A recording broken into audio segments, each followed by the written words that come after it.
Por la información y estamos ahora conectados vía Zoom con Antonio Castillo, él es gerente del Instituto de Estudios Económicos y Sociales de la Sociedad Nacional de Industrias. Muy buenos días.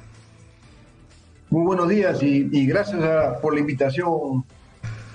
Se está hablando mucho de las modificaciones a la legislación laboral y paralelamente al tema de la formalización, ¿no es cierto? Que uno de los principales problemas del Perú es la cantidad de empresas informales y por lo tanto de trabajo informal que hay. La pregunta es si realmente estamos trabajando con seriedad sobre la base de la realidad que están viviendo las micro y pequeñas empresas en el Perú hoy, ¿no? Y dándole respuesta a lo que requieren. Bueno, como has mostrado, Nicolás, hace algunos minutos, esa señora que tiene su anticuchería, esa es la vida de los peruanos. Tenemos 13 millones de peruanos que no pertenecen al empleo formal, ¿no? 13 millones de peruanos, la cifra yo creo que es significativa y llamamos la atención por ese punto, que están en la informalidad, o sea, se encuentran en una situación en donde no tienen derechos, no participan de un trabajo que sea con salario digno.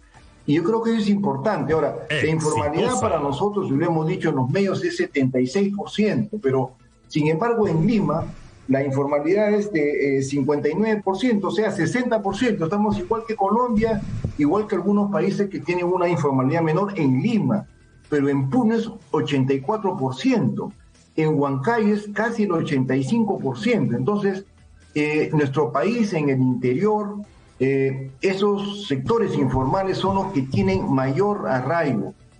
Y la informalidad ya si la vemos, porque esto se habla un poco de los informales, que yo creo que incluso se les ha tratado despectivamente, porque ellos lo que están haciendo es buscarse un autoempleo y buscarse un sustento en el corto plazo, o forman parte de la fuerza laboral de las pequeñas y microempresas. Ayudando a las pequeñas y microempresas, yo creo que formalizándolas tenemos un hilo conductor para que esos trabajadores que están en informalidad puedan ser contratados nuevamente.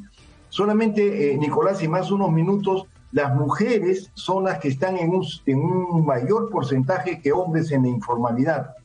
Y los jóvenes en un 85% permanecen, o esos informales, esos 13 millones de peruanos que están en informalidad, el 85% de ellos están casi conceptualizados como los jóvenes, o sea, es a ellos en donde esa falta de seguridad laboral y un empleo adecuado se viene dando, ¿no? Ahora, lo que Antonio, está pasando en el Perú es... Sí, lo que te quería preguntar es cuáles son las actividades principales, ¿no? Porque por ejemplo, se habla mucho del tema de los ambulantes, ¿no? Y por lo menos yo soy muy crítico a que toda la estrategia frente a los ambulantes es agarrarlos a palazos para desalojarlos, o toda la estrategia que haya con respecto al transporte informal sea meterle a los inspectores de la ATU para sacarlos de donde están. Exitosa. Pero eso no te resuelve el problema, porque si están ahí es porque hay un déficit en el servicio de transporte, por ejemplo, pero sobre todo porque hay un gran desempleo, una falta de oportunidades de trabajo formal. Entonces la gente tiene que buscar cómo vivir, ¿no? Yo creo que has tocado un punto central, ¿no? Yo he vivido un tiempo, por ejemplo, en Brasil, he estado viendo también las políticas de Colombia, y el Ministerio de Brasil no se llama Ministerio de Trabajo, no está hecho para regular, se llama Ministerio del Empleo, ¿no? Y ese es lo central, o sea, el Ministerio debería de trabajar en políticas de empleo, el Congreso centrarse en este tema de generar oportunidades para los peruanos. Hay 1 millón de peruanos que en esta crisis han pasado de tener un salario por encima del salario mínimo y trabajar menos de 35 horas, han pasado al empleo no adecuado y el subempleo ha crecido, ¿no? Esos señores que antes eran productores en Gamarra y han pasado a ser ambulantes por la crisis, es un problema de falta de oportunidades en el país, ¿no? Y si no tenemos una política sectorial, industrial, una política que cree empleo, que mueva su construcción, que no hagamos que tengamos un país con tanta cantidad de comercio informal, de ambulantes, que están buscándose una alternativa, ¿no? 1 millón de mototaxis en todo el país, ¿no? O tengamos cerca de 500,000 taxistas. Esa realidad de empleo no es la que debería tener el país, un país productor, un país que tenga alternativas en el sector pesquero, en el sector de la agroexportación, en el sector textil y confecciones, que somos un país que tiene mucha capacidad de exportación, como la tiene a veces Centroamérica, que están generando empleo con esas políticas. Entonces, ¿qué necesitamos? Yo creo que necesitamos una reforma tributaria que dé facilidades a estos pequeños empresarios. Nicolás, tenemos empresas, cerca de 1.050.000 empresas que declaran, están inscritas en la SUNAT, pero que no declaran trabajadores. Estas empresas que están seguramente en el mundo del RUS deberían de tener facilidades para que esos trabajadores que están con ellos, que son empresas que tienen 5 empleados, 10 empleados, puedan declararlos. Entonces yo creo que necesitamos una política integral del empleo que tome en cuenta medidas a favor de esta población y darles medidas que no solamente los tenga pues en ese nivel de precariedad del empleo, por salarios trabajando más de 35 horas a la semana, porque tú sabes que los señores que tienen un autoempleo salen muy temprano y tienen que volver muy de noche para poder tener por lo menos algo de salario. Con una inflación de 8.2% en alimentos, Nicolás, es 15% la inflación. En el caso, por ejemplo, de Huaraz, la inflación ha sido 15% en este mes de abril.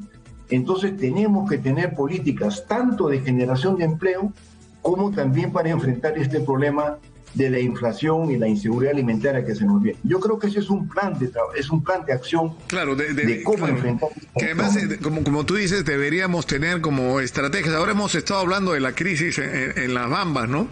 Y de todas las oportunidades que plantea la minería. Es decir, ya Máximo, Rómulo Mucho me contaba el otro día que, por ejemplo, ya en relación a la minería se ha empezado a generar una industria peruana para abastecer los requerimientos de equipo por parte de la minería, y que estos empresarios ya están hasta exportando su maquinaria y su equipo. Pero eso lo han hecho por propia iniciativa, es decir, no es que el Estado los haya ayudado en esa dirección, ¿no? Entonces, si tú tienes la explotación minera, deberías tener toda una estrategia de todo lo que vas a poder hacer para agregarle valor a lo que extraigas, pero además para generar fuentes de empleo estables, con empresas que presten servicios generados por las propias comunidades, y eso se puede replicar en todos lados, ¿no?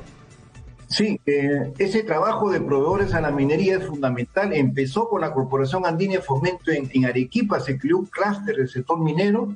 Ahora el gobierno nos ha apoyado creando una mesa de desarrollo de proveedores, porque Chile tiene un desarrollo de proveedores con su pequeña y microempresa y su industria metalmecánica, que exporta. El Perú, yo pienso que tiene que tener una política como tiene Australia, usando a su minería para el desarrollo. Ese es un poco el objetivo que tiene que tener el país. Se está manejando 10.000 millones de dólares, ¿sabes? Está ayudando, se puede decir, el crecimiento del sector minero con la industria peruana, pero necesitamos integrar más, ¿no? Hacer crecer la zona norte, Cajamarca, La Libertad, Ancash, hacerlos crecer más con industrias que están ligadas a la minería igualmente.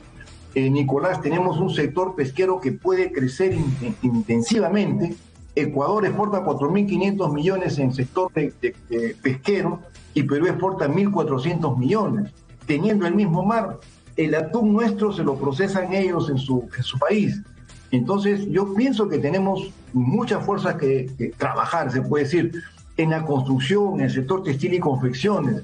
Debemos hacer que nuestros jóvenes, de ese porcentaje tan alto que nosotros hemos llamado la atención, se eduquen en carreras técnicas, ¿no? En el caso, por ejemplo, del SENACI tenemos 80.000 puestos que está faltando en la industria, o sea que no lo están contratando porque no tenemos a los sectores preparados, se puede decir. Yo pienso que tenemos que darle vuelta a la realidad y tener un plan que es totalmente factible.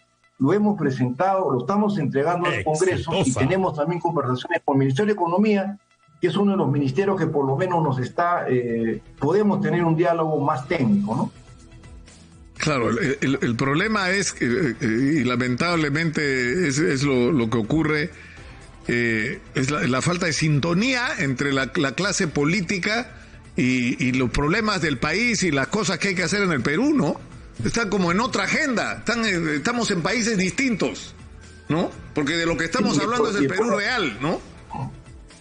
Nicolás, y llamo la atención, cuando hablamos de informalidad estamos hablando de salarios por debajo de los 1.025 del salario mínimo. Pero ¿qué estamos hablando? Para explicarte un poco más, tenemos 9 millones de peruanos que subsisten con 320 soles de salarios en la pobreza. En pobreza extrema con 193 y con una canasta básica que está subiendo. Entonces, el dar empleo, el proteger esa población ya no es un tema solamente de análisis técnico, es un tema que sí debe llamar la atención a las autoridades, porque sí es un problema inmediato que puede tener el país. Te agradezco mucho, Antonio, por esta conversación, ha sido muy amable y esclarecedor todo lo que nos has dicho. Antonio Castillo, gerente del Instituto de Estudios Económicos y Sociales de la Sociedad Nacional de Industrias, ha estado con nosotros.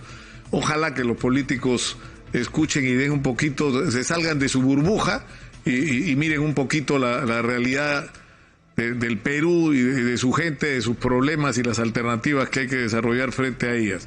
Nos vamos a la pausa, volvemos con más.